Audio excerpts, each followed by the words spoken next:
대규모 도시개발 사업이 이루어지고 있는 인천 효성지구에서는 원주민들과 사업 시행자가 보상 문제를 두고 오랜 시간 싸움을 이어오고 있습니다. 최근 법원과 인천시 행정심판위원회가 잇따라 주민 편에 서면서 갈등도 일단락 되나 싶었는데요. 절차를 바로잡는 과정에서 또다시 잡음이 흘러나오고 있습니다. 민원25 이세진 기자가 취재했습니다.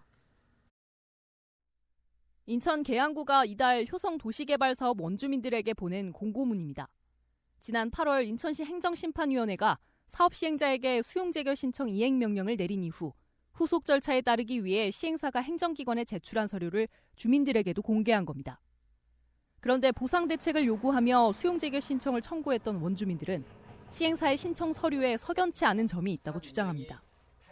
물건 줘서 각 일부를 첨부하도록 되어 있는데 청구자의 물건이 없다라고 되어져 있고 협의 경위서 또한 청구자가 소유자가 아니므로 협의 불가라고 되어져 있습니다. 지금 현재에도 두 분은 살고 계십니다, 현장에. 근데 물건이 없다라고 하는 거는 앞뒤 말이 안 되는. 관련 법에 따르면 수용 절차에서 사업 시행자는 물건 조서 작성, 보상계획 열람 공고, 감정평가와 같은 절차를 선행하도록 돼 있습니다. 강제 집행에 따라 이미 해당 사업구역 내 대부분의 집들이 철거됐다는 점을 감안하더라도 이런 절차를 지키지 않고 재결을 신청한 것은 적법하지 않다는 게 원주민 측의 주장입니다.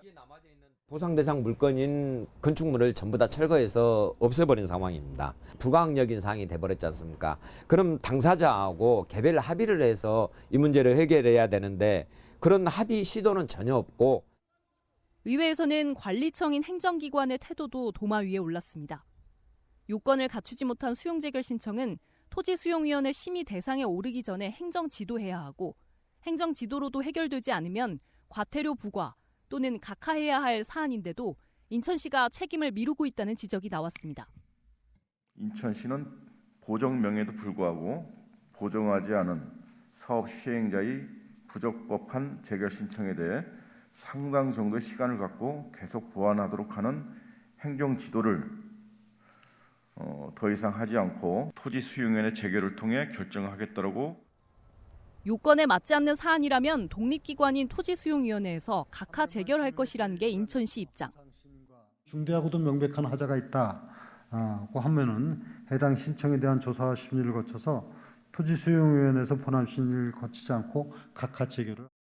다만 최근 인천시의회는 효성지구 행정사무조사를 통해 지난 2021년에도 인천시 토지수용위원회가 절차를 지키지 않은 수용재결 신청을 그대로 인용했던 사실을 확인하고 지적한 바 있습니다. 오랜 기간 보상 문제에 생사를 걸어온 주민들은 요건을 갖추지 못한 수용재결 신청이 또 한 번 행정착오로 인용되는 일이 발생해 보상 갈등을 격화시키는 건 아닌지 우려하고 있습니다. 헬로티비 뉴스 이세진입니다.